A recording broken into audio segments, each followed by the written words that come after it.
Start.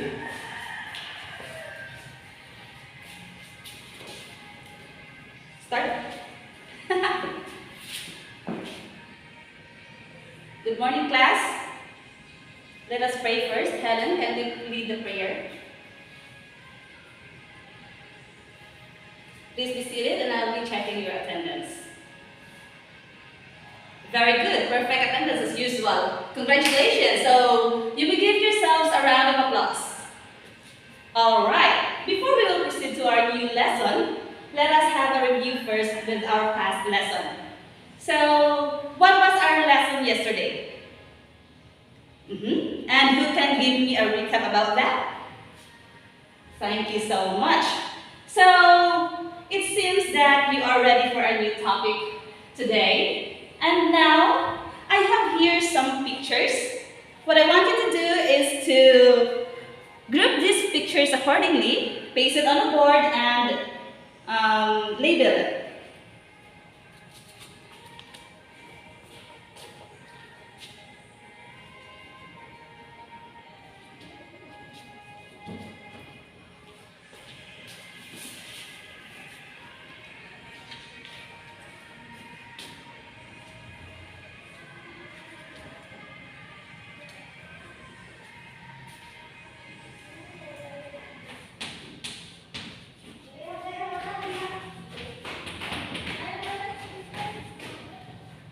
Thank you so much.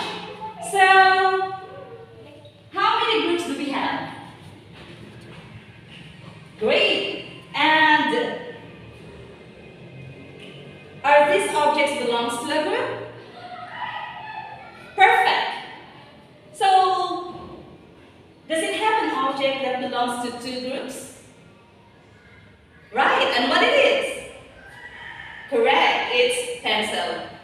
So, in English, we call this as groups of objects. But in mathematics, we call this as sets of objects.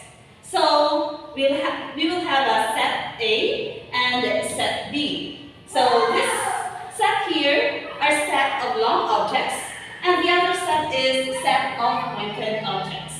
So, what is a set? Alright, Helen, can you read? Yes, set is a well-defined collection of distinct objects, numbers, or ideas that are defined by common characteristics or attributes. So, as you can see here, their common characteristic is being long. And this one, their common characteristic is being pointed. So, what do you call these objects? So these distinct objects in a set is called elements. It can be listed within the braces. Since elements are distinct, there must be no repetition of elements in a set. So for example, for this one, long, we can write this as ladder, ruler, and pencil. So for long objects, the elements are ladder, ruler, and pencil. So don't forget the braces. Okay? Alright. So, is it clear to you the concept of sets now? Awesome. So let's proceed to Venn diagram. Do you have any idea of Venn diagram?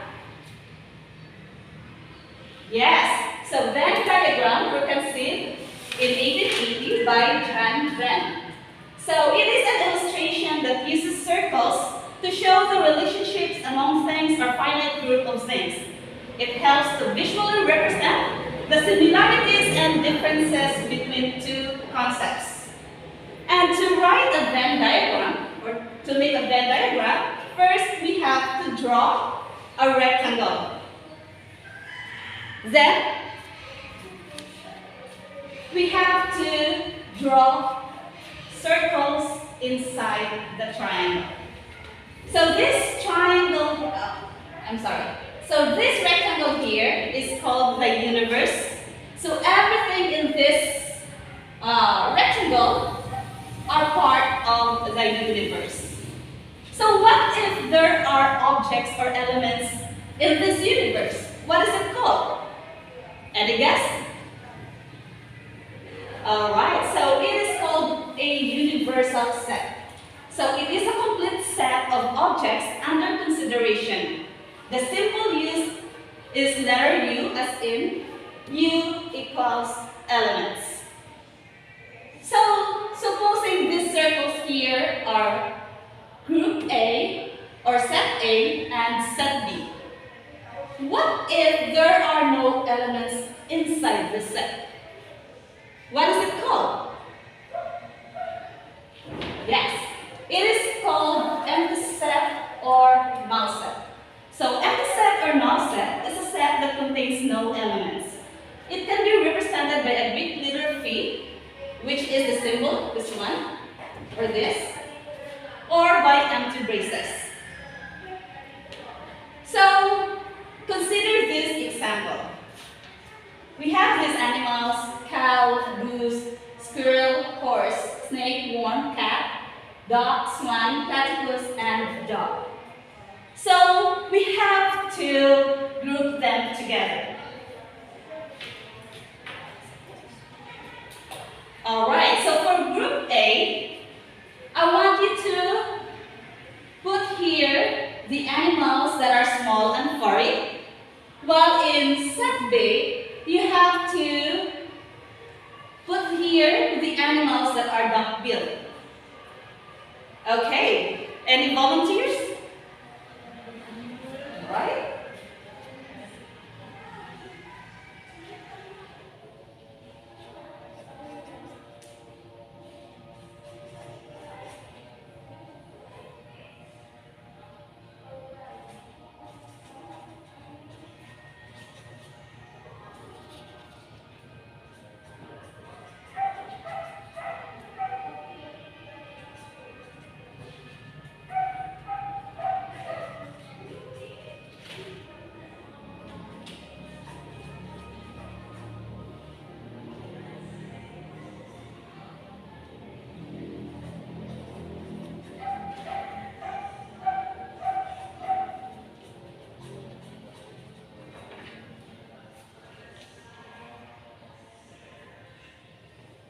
Thank you so much, volunteers. So yes, for set A, the groups that are small and furry are cat, dog, squirrel, and platypus. And yes, for the duck-billed in group B or set B, we have duck, goose, swan, and platypus. So, since our universe are animals, what do we do with the animals that are not included in these two sets? Are we going to write them? Yes, we have to write them within this rectangle since they are part of the universe animals. So we have to put here cow, horse, snake, and worm.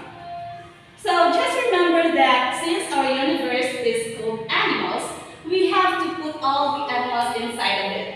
But in the circles or in the sets, we only have to put here the sets with small and furry and the sets with duck-bill. So, as you can see, platypus is on both sets, right?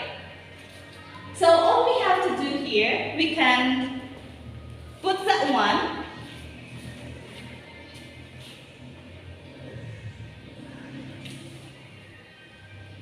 so we can put this as this one. Since platypus are both in two sets, we have to write it here in the center.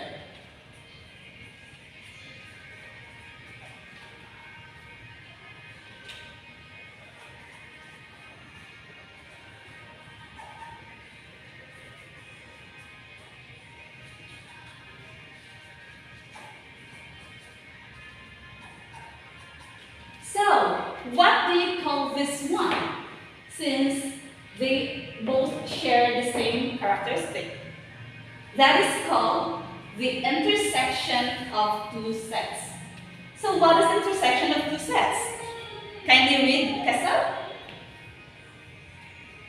So it is an element that is common to both sets. The symbol for intersection is this one. And it is written between two sets. So for example, this one. A intersection B is, what is the object or the animal? Right, platypus. So as you can see, platypus is common to both sets. That is called the intersection of two sets. How about if we combine this all together? Is it possible? Right. So if we combine all this one here, that is called the union or joining of two sets. So this yields a set from two or more sets. The symbol is U and is written between two sets to designate the union of two sets. So don't be confused about the universal set and the union, because the universal set is written before the elements. But for union, that is written in between of two sets. So just think of this difference, okay? Alright. So let's have a review of our lesson. So in this example, I want you to tell me the sets or the elements of step A. Yes, Helen? Right. And Risa, what is the element of set B? Perfect. What is the intersection of set A and B? Okay, Joanne? Yes, that's right. And what are the elements of the universal set? Great. So it seems that you fully understand now our lesson. So kindly get a sheet of paper and I want you to answer this. I will give you 15 minutes to answer this one. Okay, time's up. And for your assignment, I want you to study the sets of real numbers in pages 12 to 14 of your Math Builder 7 book. So, do you have any questions? Great. So, thank you and...